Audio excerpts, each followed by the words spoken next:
Okay అట్లా తీసుకు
cutting ఉంది కదా కవర్ చేసి ఇట్లా నిలబడాలి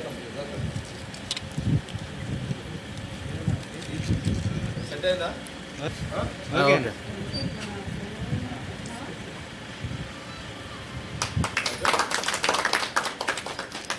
గ్రూప్ కూడా కొట్టేసి గ్రూప్ ఫోటో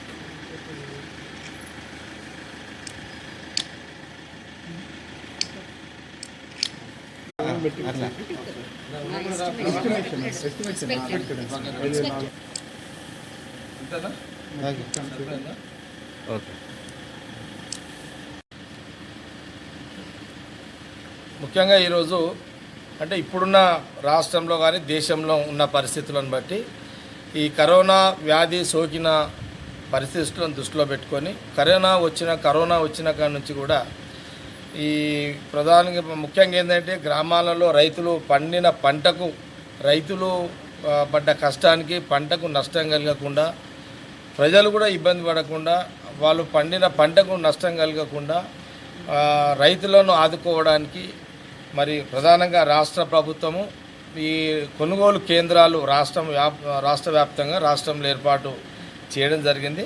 అది సొసైటీల ద్వారా అంటే ఇప్పుడు మొన్న జరిగిన మనకు ఉన్నటువంటి సొసైటీలు ఉన్నాయి.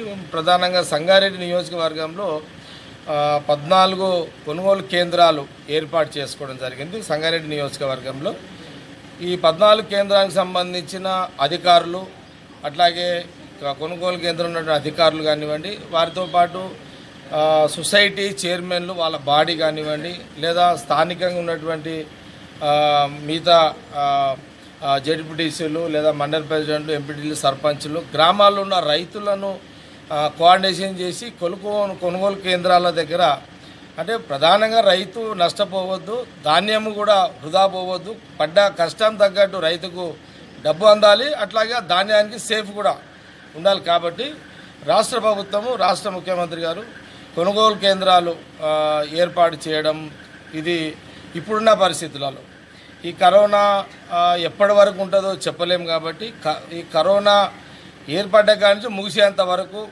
భవిష్యత్తు మళ్ళీ ముఖ్యమంత్రి చెప్తాడు.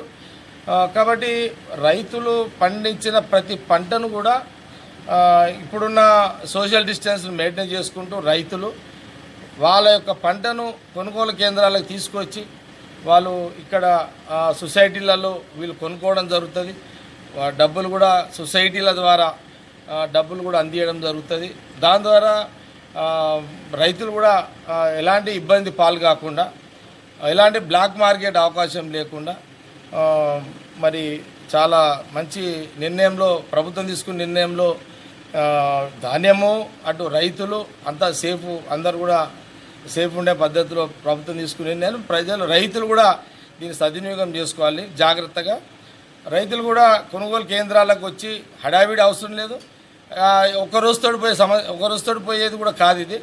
ఇది నిరంతరము సొసైటీలు ఉంటాయి కాబట్టి అధికారులు కూడా ఉంటారు కాబట్టి సొసైటీ అధికారులు ఎప్పుడొచ్చినా సరే ఇక్కడ మీరు తెచ్చిన ప్రతి పంటను, ఒక పంటని కాదు ప్రతి పంటను కూడా కొనుగోలు ఈ యొక్క సొసైటీలలో కొనుగోలు చేసి మీకు చెక్కుల ద్వారా డబ్బులు అందించి రైతులను ఆదుకునే ఒక మంచి కార్యక్రమాన్ని ఈరోజు ప్రధానంగా సంగారెడ్డి నియోజకవర్గంలో కంది సొసైటీకి సంబంధించి మరి సొసైటీ ప్రభాకర్ కానీ వాళ్ళ కమిటీ డైరెక్టర్స్, వాళ్ళ వైస్ చైర్మన్, వాళ్ళంతా మిగతా లోకల్ బాడీస్ నాయకులందరూ కూడా ఉన్నారు.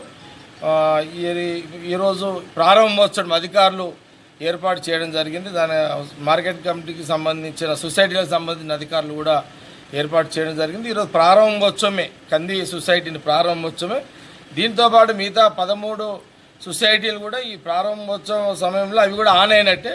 దాన్ని కూడా అక్కడ కూడా రైతులు ఎక్కడిదక్కడ సొసైటీలలో పోయి రైతులు సద్వినియోగం చేసుకోవాలని ఈ యొక్క ఇనాగ్రల్ కార్యక్రమాన్ని ద్వారా మీడియా ద్వారా యావత్ రైతాంగానికి ఈ విషయాన్ని తెలియజేయడం జరుగుతున్నది. కాబట్టి తప్పకుండా రైతు ఇప్పటివరకైతే కరోనా వ్యాధి అక్కడక్కడ పట్టణాలకే పరిమితమైంది. భగవంతుని దయ వల్ల గ్రామాలకు ఎక్కడ కూడా వచ్చే అవకాశం లేదు, రాదు. కాబట్టి రైతులు సేఫ్లో ఉన్నారు కాబట్టి తప్పకుండా వాళ్ళు ఇంకా సేఫ్లోనే ఉంటారు, జాగ్రత్తగానే ఉంటారు. వాళ్ళకు వచ్చే నష్టం కూడా ఉండదు భవిష్యత్తులో కూడా. కాబట్టి అయినా సరే రైతులు కూడా తీసుకోవాల్సిన జాగ్రత్తలు అటు కేంద్ర ప్రభుత్వము రాష్ట్ర ప్రభుత్వము ఇచ్చిన సూచనలను రైతులు కూడా పాటిస్తూ వ్యవసాయ రంగానికి వెసులుబాటు ఇవ్వడం కూడా జరిగింది. కాబట్టి తప్పకుండా ఈరోజు ప్రతి రైతు పంట పండించే రైతు పట్టణాలకు యావత్ రాష్ట్రం కానీ దేశం కానీ అన్ని ప్రాంతాల్లో కూడా ఈ పంట పోవడం జరుగుతుంది. కాబట్టి రైతులు తప్పకుండా ఈ సొసైటీలకు కొనుగోలు కేంద్రాలకు సొసైటీలకు వచ్చి సద్వినియోగం చేసుకోవాలని, రాష్ట్ర ప్రభుత్వం ఇచ్చిన అవకాశాన్ని సద్వినియోగం చేసుకోవాలని నేను నియోజకవర్గ శాసనసభ్యునిగా నేను ఈ సందర్భంగా మీడియా ద్వారా యావత్ రైతాంగానికి తెలియజేయడం జరుగుతుంది. ఈ వీడియో మీకు నచ్చినట్లయితే లైక్ చేయండి మరియు షేర్ చేయండి. ఇలాంటి మరిన్ని వీడియోల కోసం మా ఛానల్ ని సబ్స్క్రైబ్ చేయండి. Thanks for watching.